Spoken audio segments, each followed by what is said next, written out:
حضرت حسن سر سے لے کر چھاتی تک اللہ کے نبی کی تصویر تھے، چھاتی سے لے کر پاؤں تک اپنے باپ کی تصویر تھے۔ حسین سر سے لے کر چھاتی تک اپنے باپ کی تصویر تھے، اور چھاتی سے لے کر پاؤں تک اپنے نانا کی تصویر تھے۔ اس مشابہت کی وجہ سے میرے نبی فرمایا کرتے تھے حسن میرا بیٹا ہے، حسین علی کا بیٹا ہے۔ دونوں کے ساتھ مل کے کشتی کرتے تھے، گھر میں تشریف لاتے، عین اللقا، وہ میرے شرارتی بیٹے کہاں ہیں؟ دو جہان کی سرداری لے کر بچوں کو وقت دیتے، ساتھ کھانا کھاتے، انہیں کھانا کھلاتے، ان کو گود میں لیتے، ان کو سینے سے لگاتے، کبھی ماتھا چومتے، کبھی ہونٹ چومتے، کبھی سینہ چومتے۔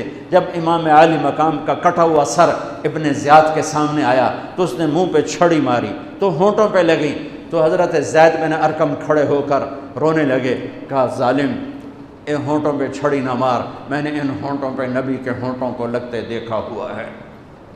تو کہا تو بڈھا ہو گیا ورنہ تجھے بھی میں قتل کر دیتا۔ دونوں بچوں کی کشتی کروا رہے، دونوں بچوں کی کشتی کروا رہے، اور خود بیٹھ کے ان کی کشتی دیکھ رہے ہے۔ کیا سارے لاڈ لڈا دیے 7 سال میں ہی کہ آپ کو پتہ تھا ان کے ساتھ میری امت نے کیا کرنا ہے۔ تو حسین تھوڑا سا دب رہے تھے، حسن ذرا بڑے تھے نا، وہ دبا رہے تھے، تو آپ حسین کو تھاپڑا مار رہے تھے، حسین شاباش، حسین شاباش۔ تو حضرت فاطمہ کہنے لگی یا رسول اللہ آپ سارے تھاپڑے حسین کو مار رہے ہیں، سارے حسین کو شاباش دے رہے ہیں، یہ مطلب ہے کہ حسن کو کوئی گل نہیں کر رہے ہو؟ سبحان اللہ۔ آپ نے فرمایا فاطمہ یہ جبریل میرے پاس آیا ہوا ہے، یہ حسین کو شاباش دے رہا ہے، میں بھی حسین کو شاباش دے رہا ہوں۔ جن کی کشتیوں میں جبریل شریک ہوا ان کے سر کٹ کے نیزوں پہ چڑھ گئے، ان کی نسل کو، ان کی اولاد کو، ان کی بچیوں کو، ان کی مستورات کو کس طرح ننگے سر گھمایا پھرایا گیا۔ جب حضرت امام علی مقام شہید ہوئے تو کسی نے تلوار چھین لی، کسی نے آپ کے کپڑے اتار لی، کسی نے ٹوپی اتار لی، کسی نے زرہ اتار لی، کسی نے کرتا اتار لیا، ننگا کر دیا، اور عورتوں کے خیموں پہ جھپٹا مارا۔ میرے بھائیو، میں کربلا کے واقعے کا سبق کیا وہ بتانا چاہتا ہوں۔ آپ کو علماء سناتے رہیں کہ میں تو سنا نہیں سکتا، مجھ سے سنایا بھی نہیں جاتا ہے۔ کربلا کا پیغام کیا ہے کہ اللہ کو راضی کرنے کے لیے جو قیمت دینی پڑے دے دو، اللہ کو راضی کرنے کے لیے جو قیمت دینی پڑے دے دو۔ سب سے پہلے آپ جب سارے شہید ہو گئے، پہلے شہید مسلم بن اوسج، میرے نواسے کے جان نثاروں کے پہلے شہید مسلم بن اوسج، اور آخری شہید حسین بن علی۔ صرف حسین اکیلے نہیں شہید ہوئے، عثمان بن علی، عباس بن علی، محمد بن علی، ابو بکر بن علی، جعفر بن علی، 6 بھائی میرے نبی کے نواسے کے کٹھے شہید ہوئے ساتھ۔ ابو بکر بن علی، عثمان بن علی، محمد بن علی، جعفر بن علی، اور عباس بن علی جو علم بردار تھے، اور حسین بن علی۔ 6 بھائیوں نے جام شہادت نوش کیا۔ میں قربان جاؤں مولا علی کی اولاد پہ کیا ظلم ہوا۔ سب سے مظلوم صحابہ میں کوئی ہستی ہے تو میرے نبی کا گھرانہ ہے، اور علی بن ابی طالب کی ہستی ہے جن کی ساری نسل ذبح ہو گئی۔ امام زین العابدین اکیلے بچے تھے، ان کو خبیث ذبح کرنے لگے تو اتنے بیمار تھے کہ حضرت زینب چلا اٹھیں تو اس کو ترس آیا اور اس نے چھوڑ دیا۔ امام زین العابدین ساری رات روتے تھے، تو ان کے ایک نوکر نے پوچھا حضرت اللہ نے آپ کو اتنا کچھ دے دیا، آپ ساری رات کیوں روتے ہیں؟ تو انہوں نے فرمایا، وہ پھر رونے لگے، فرمایا ارے میرے بھائی، یعقوب علیہ السلام کا ایک بیٹا گم ہوا تھا جو بعد میں مل گیا، 40 سال روتے روتے آنکھیں سفید ہو گئیں، اندھے ہو گئے، اور میں نے اپنی ساری نسل کو اپنی آنکھوں کے سامنے ذبح ہوتے دیکھا۔ اور آل رسول میں سب سے پہلے علی اکبر شہید ہوئے، سب سے پہلے علی اکبر، اور پھر سب سے آخر میں قاسم بن حسن، چھوٹے تھے، معصوم تھے، ان کے پاس وہ خیمے سے نکلے لاٹھی لے کر جب دیکھا نا کہ چاچا اکیلا رہ گیا، چھوٹے تھے، لاٹھی لے کر نکلے، کم بختوں نے ان کو بھی معاف نہیں کی، اور ایک تلوار کا وار لگا، ان کا بازو کاٹ کے رکھ دیا۔ ان کا واہ یا عمہ، ہائے میرا چچا، اور گر کے تڑپے نا۔ حضرت حسین تڑپ کے اٹھے، زخموں سے چور تھے، اور ان کے سرہانے کھڑے ہو کر کہنے لگے بھتیجے آج تیرا چچا بڑا بے بس ہے، بھتیجے آج تیرا چچا بڑا بے بس، آج میں تیری فریاد پہ کہیں پہنچ سکتا، چلا جا اپنے آباء و اجداد کے ساتھ مل جا، چلا جا اپنے نانا کے ساتھ مل جا، اپنے باپ کے ساتھ مل جا، اپنے چچا کے ساتھ مل جا، آج تیرا چچا بے بس ہے، کچھ نہیں کر سکتا ہے۔ اور ان کی لاش کو اٹھایا اور جا کر جہاں باقی شہزادے لاشیں گرے پڑے تھے وہاں جا کے لٹا دیا، اور پھر بیٹھ گئے، زخمی تھے، کوئی ان کو قتل کرنے کے لیے آگے نہیں بڑھ رہا۔ تو آپ نے آپ کے بیٹے عبداللہ 2 سال کے تھے، آپ نے ان کو بلوایا، خیمے سے بلوایا، ابھی تقدیر کا اور کچھ امتحان باقی تھا، اور 2 سال کا بچہ بھی معاف نہ کیا جا رہا ہو، اس کو سینے لگا کر یہاں بٹھا لیا، اور اس کو ایسے حضرت بری نظروں سے دیکھ رہے تھے کہ کوفی لشکر سے ایک شخص ابن الموقد النار، اس نے جو تیر کھینچ کے مارا، میرے اللہ نے خطا نہیں ہونے دیا، اوپر چلا جاتا، حسین کو لگ جاتا، دائیں بائیں چلا جاتا، وہ سیدھا بچے کی یہاں گلے کے لگے، اور بچے کی گردن یوں ڈھلک گئی، اس کی تو آہ بھی نہ نکل سکی، ایک چیخ کیا آہ بھی نہ نکل سکی، یہاں صبر کا پیمانہ بھرا نہیں، لرز گیا، اور اپنے بچے کا خون دونوں ہاتھوں میں لیا، ایسے دونوں لب بھر کے یوں آسمان کی طرف اچھال دیا کہ اچھا میرے مولا تو راضی ہے تو میں بھی راضی۔ سبحان اللہ، کیا پیغام ہے! اللہ کو راضی کرنے کے لیے ہر قدم اٹھا دو، بکنا نہیں ہے، ایمان نہیں بیچنا، عزت کو نہیں بیچنا، غیرت کو نہیں بیچنا، اسلام کا سودا نہیں کرنا ہے، بچوں کے لیے، اپنے لیے، بیوی کے لیے، عہدے کے لیے، کرسی کے لیے، حکومت کے لیے، مال کے لیے، عزت کے لیے، یہ سب جھوٹے نقشے ہیں۔ یا اللہ مجھے تو چاہیے، اللہ مل گیا تو سب کچھ مل گیا، اللہ نہ ملا تو ہلاک ہو گئے، برباد ہو گئے۔ آخر شمر نے کہا قتل کیوں نہیں کرتے ہو؟ تو زرع بن شریک تمیمی نے سیدھا تلوار کا وار کیا، یہاں لگا، تو اس سے آپ ایسے ایسے لڑکھنانے لگے، تو سنان بن ابی انس بن ابی سنان نے نیزہ مارا سیدھا، اس سے آپ یوں پیچھے گرے۔ تو خولہ بن یزید سے اس نے کہا سر کاٹو، وہ سر کاٹنے کے لیے آگے بڑھا تو کانپنے لگا، میں نے کہا تیری ماں تجھے روئے، اسے دھکا دے کے پیچھے کیا، اور وہی جس نے نیزہ مارا تھا انس بن ابی سنان، اس نے آگے بڑھ کے آپ کے سر کے بال پکڑ کے سر کاٹ کے دھڑ سے الگ کر دیا، نیزوں پہ چڑھا، سب کے سر نیزوں پہ چڑھا دیا، اور پھر عورتوں کے خیموں کو لوٹا، پھر ان کو جب گھسیٹ کے باہر لائے، حضرت زینب نے لاشیں دیکھے اور سروں، حضرت علی صحابہ میں سب سے فصیح ہستی ہیں، فصیح یعنی جو اعلیٰ درجے کی گفتگو کرتا ہو اسے فصیح کہتے ہیں۔ حضرت علی کی یہ وراثت آپ کی بیٹی زینب کو ملی کہ وہ فصاحت کی شہنشاہ تھی، ملکہ تھی فصاحت۔ انہوں نے جب منظر دیکھا نا، اتنا سا معصوم عبداللہ کا سر بھی نیزے پہ چڑھا ہوا، اور اس کا معصوم سا بدن بکھرا ہوا، اور حسین خون میں لت پت، 32 زخم تلوار کے تھے اور 34 زخم نیزے کے تھے۔ تو انہوں نے ایک مرثیہ پڑھا، وا محمدا وا محمدا صلی علیک الالہ وملک السماء هذا حسین بالعراء مزمل الدماء مقطع الاعضاء وا محمدا وا محمدا بناتک السبایا وذریتک مقتلہ تصفی علیہ الریاح۔ یہ ایسا مرثیہ تھا کہ وہ انسان کی شکل میں جو کھڑے تھے درندے کوفی، ان کے بھی آنسو نکل آئے، رونے لگے، آنکھوں میں آنسو آ گئے سب کی۔ اے محمد مصطفیٰ، اے ہمارے نانا جان، آپ پہ اللہ کا سلام ہو،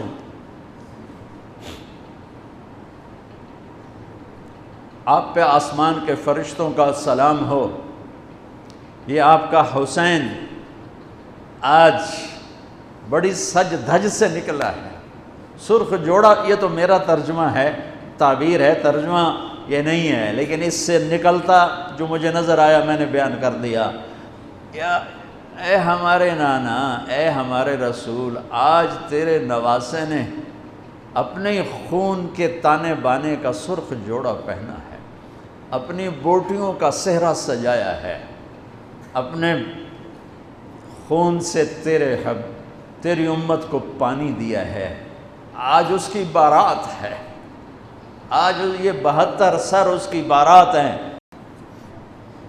میرے بھائیو، ہے یا رسول اللہ، آپ کی اولاد ذبح ہو گئی، آپ کی بیٹیاں قیدی ہو گئیں اور ان کو کفن بھی نہیں ملا، تو ہوا نے غیرت مند ہو کر مٹی اڑائی اور انہیں خاک کا کفن پہنا تھی۔ میرے بھائیو، یہ سارا مہینہ علماء بیان کرتے رہیں گے، تم بھی پڑھو، آپ لوگ بھی پڑھو کربلا کا واقعہ، حسین پہ رونا، میرے نبی کی سنت، امام زین۔ آپ تو ان کی شہادت سے پہلے رو رہے ہیں، تو ہم تو ان کے بعد رو رہے ہیں۔ دل ہی تو ہے نسم بخشت، درد سے بھرنا آئے کیوں، روئیں گے ہم 1000 بار، کوئی ہمیں رلائے کیوں۔ وہ آنکھ ہی کیا جو اللہ کے رسول کی محبت میں نہ روئے اور آل رسول کے مصائب پہ نہ روئے، وہ کیا آنکھ ہے، وہ کیا ایمان ہے، وہ کیا انسان ہے۔ یزید کے سامنے بھی کٹا ہوا سر رکھا گیا، اس نے بھی چھڑی ماری، تو ابو برزہ اسلمی کھڑے ہو گئے کہ نہ مار چھڑی، میں نے ان ہونٹوں پہ نبی کے ہونٹوں کو لگتے دیکھا ہوا ہے۔ میرے بھائیوں، کربلا ایک پیغام ہے کہ اللہ اس کے رسول کو راضی کرنے کے لیے ہر بازی کھیل جاؤ۔ دیکھو نا، تسی سارے یزید نو گالی کر دیو تے کم سارے یزید آلے، تے حسین دے مگر روندے ہو تے کم سارے جو دشمنی والے۔ جھوٹ بولنے والا یزید کی صف میں کھڑا ہوا ہے، گالی دینے والا یزید کی صف میں ہے، رشوت کھانے والا، سود کھانے والا، شراب پینے والا، زنا کرنے والا، چوری کرنے والا، ڈاکہ ڈالنے والا، ماں باپ کی نافرمانی کرنے والا، ماں باپ کو دکھ دینے والا، مسلمانوں کو بے عزت کرنے والا، ان کے حق پہ ڈاکہ ڈالنے والا، یہ سب یزید کی صف میں کھڑے ہوئے ہیں اور آندن یا حسین یا حسین، حسین زندہ باد، یزید مرد آباد۔ اے دنال کم تھوڑا ہی بڑھنا ہے۔ اگر کربلا سے کوئی سبق لینا ہے، وہ یہ سبق ہے کہ اللہ کو راضی کرنے کے لیے ہر قدم اٹھا جاؤ، یہ نہیں کہ فرقوں میں بٹ جاؤ، نفرتوں میں بھڑک جاؤ۔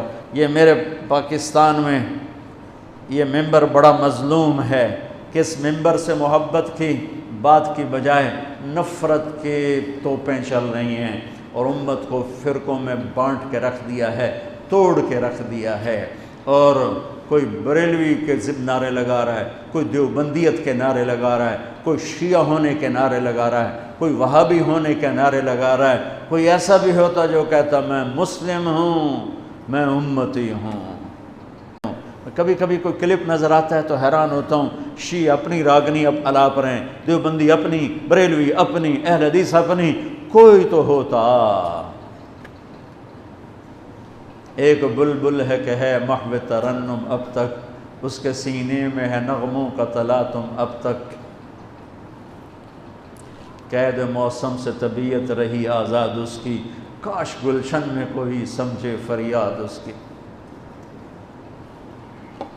وہ چور ڈاکوؤں سے بدتر ہیں جو تمہیں فرقہ واریت میں بانٹتے ہیں، وہ سود خوروں سے بدتر ہیں جو فرقہ واریت کو ہوا دیتے ہیں۔ یہ کیا منہ دکھائیں گے میرے نبی کو، یہ کیا منہ دکھائیں گے حسین کی قربانی کو اور اہل کرب جنہوں نے امت کے لیے یہاں ہے کنڈا نہیں برداشت ہوندہ انہیں تلوارہ سے کہ اللہ زیر خنجر بھی یہ پیغام سنایا ہم نے۔ ظہر کا وقت داخل ہوا، امام عالی مقام کی نظر پڑی، آپ نے پیغام بھیجا شمر کو تھوڑی دیر کھلو جا نماز پڑھن دے، انہوں نے کہا نماز کے لیے تلوار نہیں رکے گی، تو امام علی مقام نے فرمایا پھر ہم نماز نہیں چھوڑیں گے، تم تلوار نہ چھوڑو۔ نماز پڑھی، نہیں چھوڑی، کربلا میں نہیں چھوڑی، 1440 ہجری آ گئی. اگر 1440 سال میں کسی کو نماز چھوڑنے کی گنجائش مجھے تاریخ میں نظر آتی ہے تو کربلا والوں کو نظر آتی ہے کہ 72 آدمی آگے 3000، یہ 32 گھوڑ سوار تھے، 3000 نے تیر چلائے، گھوڑوں کو ختم کر دیا، سب پیدل ہو گئے اور زخموں سے چور ہیں اور نماز کا وقت داخل ہوا ہے. اور آپ کہتے چلو ہونے تو شہید ہوندے پہ آپ پہ یگا اللہ نو مل جاؤں گے.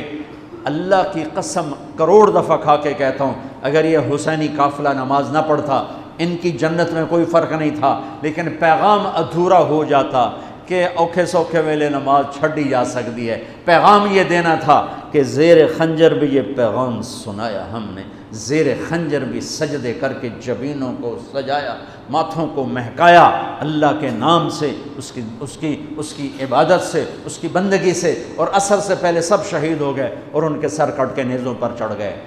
نماز نہیں چھوڑی. حالانکہ جمعرات کے دن، جمعرات کو آپ عصر کے قریب سو گئے، اطمینان اتنا ہے کہ موت سر تے کھلوتی سوتے پہن، اونگ آئی نا تو آنکھ کھل گئی تو مسکرانے لگے. تو بہن زینب نے پوچھا یہ ہنسنے کا کون سا موقع ہے؟ فرمایا اللہ کے نبی تشریف لائے ہیں. فرما رہے ہیں بیٹا میں لینے کے لیے آ چکا ہوں، میں آ چکا ہوں. حضرت ام سلمہ نے خواب دیکھا، عین عصر کا وقت، 61 ہجری 10 محرم، کہ اللہ کے نبی کے سر میں، داڑھی میں، جسم پر، کپڑوں پر مٹی مٹی، چہرہ زرد. کہ یا رسول اللہ کیا ہوا؟ تو کہا حسین کو شہید ہوتے دیکھ کے آ رہا. ابن عباس نے خواب دیکھا کہ میرے نبی کے ہاتھ میں بوتل ہے اور اس میں خون ہے اور مزید خون زمین سے اٹھا کر ڈال رہے ہیں.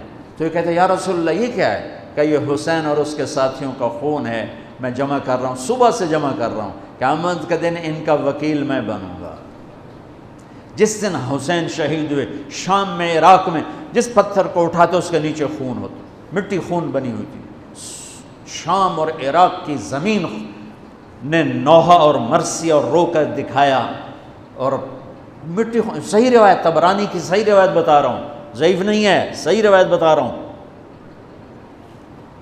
کہ پتھروں کے نیچے خون تھا. میرے نبی نے فرمایا 4 باتیں مجھ سے لے لو، 4 باتیں، صرف 4 گلاں لے لو تے موجاں کرو، دنیا میں تہاڈی آخرت تہاڈی. حفظ و امانت، صدق حدیث، حسن خلیقت، رفت فی طعمت. ہمیشہ دیانتداری سے کام کرنا، کسی کو دھوکہ نہ دینا، فراڈ نہ کرنا، دھوکہ نہ دینا. کبھی جھوٹ نہ بولنا، ہمیشہ سچ بولنا. کبھی کسی کے ساتھ بدتمیز نہ بننا، اخلاق اچھے رکھنا، اخلاق اچھے رکھنا. کبھی رزق حرام نہ کمانا، حلال کمانا. یہ 4 باتیں اگر میں لے لوں، آپ لے لیں. اور 5ویں چیز ہے کہ ہم امت بن کے چلیں، ہم امت بن کے چلیں، ہم امت بن کے چلیں، ہم امت بن کے چلیں. علماء سے کہتا ہوں دین پیش کرو، اپنا مسلک پیش نہ کرو. دین پیش کرو. میں اپنا مسلک پیش کرتا ہوں جب میں درس گاہ میں ہوتا ہوں، جب میں اپنے طلبہ اور شاگردوں کے سامنے ہوتا ہوں، جب میں ممبر پہ بیٹھتا ہوں تو میں محمد رسول اللہ کی نیابت میں بولتا ہوں. مجھے یہاں دین پیش کرنا ہے، مجھے یہاں دین بولنا ہے. کیا فرق ہے؟ نماز پڑھو، یہ دین ہے. ہاتھ ایتھے بنو نہیں، ہاتھ ایتھے بنو نہیں، ہاتھ چھوڑ کے کھلو، یہ دین نہیں ہے، یہ مسلک ہے، یہ مذہب ہے. یہ نہیں بولو، یہ درس گاہوں میں بولو. یہاں بولو تو نبی کا دین بولو. میرے نبی نے کہا صلو کما رأیتمونی اصلی، سبحان اللہ. کہا جیسے مجھے دیکھو نماز پڑھتا ویسے پڑھ لو. اب کسی نے آپ کو نماز پڑھتے دیکھا، یہاں ہاتھ تھے، کسی نے دیکھا یہاں ہاتھ تھے، کسی نے دیکھا ہوگا ہاتھ چھوڑے ہوں گے. یہ سب میرے نبی کے طریقے ہیں. اللہ کے واسطے امت بنو، نفرتوں کی آگ سے نکلو. 4 کام پھر دہرا دیتا ہوں. کسی کو دھوکہ نہیں دینا، دیانتداری، جھوٹ نہیں بولنا، سچائی، بد اخلاق نہیں ہونا، اچھے اخلاق، حرام نہیں کمانا، رزق حلال. تو اللہ آپ کی اور میری دنیا بھی بنا دے گا اور آخرت بھی بنا دے گا. اور آج کے دن کوئی نفل پڑھو، خیرات کرو، آل رسول کے شہداء کے لیے ایصال ثواب کرو، آنسو بہاؤ، رونا دھونا، یہ سب میرے اللہ کو محبوب ہے، میرے اللہ کو پیارا ہے کہ میرا نبی حسین کی شہادت سے پہلے رویا ہے۔ امام زین العابدین ساری زندگی ساری رات روتے رہے، یہی ہمارے آقا ہیں، یہی ہمارے سردار ہیں، ان کی زندگی ہمارے لیے نمونہ ہے۔ اور پھر صرف آنسو نہ بہاؤ، زندگی بدلو، اپنے آپ کو بدلو، میں بھی بدلوں اپنے آپ کو، آپ بھی بدلیں اپنے آپ کو۔ کسی سے لڑے ہوئے ہو صلح کر لو، آج نیا سال ہے اور میرے علاقے کا بہت بڑا مجمع اکٹھا ہے، میں اہل کربلا کے طفیل اور ان کے وسیلے سے آپ سے ایک بات کا تقاضا کرتا ہوں، وہ یہ ہے کہ اٹھنے سے پہلے سارے توبہ کر لو، جو جس خطا گناہ میں ہے اسے خود پتہ ہے، توبہ کر لو اور اپنی توبہ کا ثواب اہل کربلا کو دے دو، ان کی روحیں بھی تمہاری طرف متوجہ ہو جائیں گی اور اللہ بھی خوش ہو جائے گا، اللہ کا رسول بھی خوش ہو جائے گا۔ توبہ کا مطلب یہ نہیں ہے کہ ہم فرشتے بن جائیں گے، ہم سے توبہ کے بعد بھی گناہ ہوگا، پر جب ہو فوراً توبہ کر لو، جب ہو فوراً توبہ کر لو تو اللہ بالکل معاف کرتا رہے گا۔ تو توبہ کرتے ہو سارے؟ کہو میرے ساتھ، یا اللہ میری توبہ، پھر کہو یا اللہ میری توبہ، پھر کہو یا اللہ میری توبہ۔ مبارک، اگر توبہ کر رہی ہے تو اللہ کی قسم سب معاف ہو گئے، سب معاف ہو گئے۔ اور توبہ پکی ہو جائے، تبلیغ میں زیادہ نہیں کہتا ہوں، صرف 3 دن لگاتے رہو تبلیغ میں، انشاءاللہ توبہ پکی بھی ہوگی اور زندگی بھی بدلے گی۔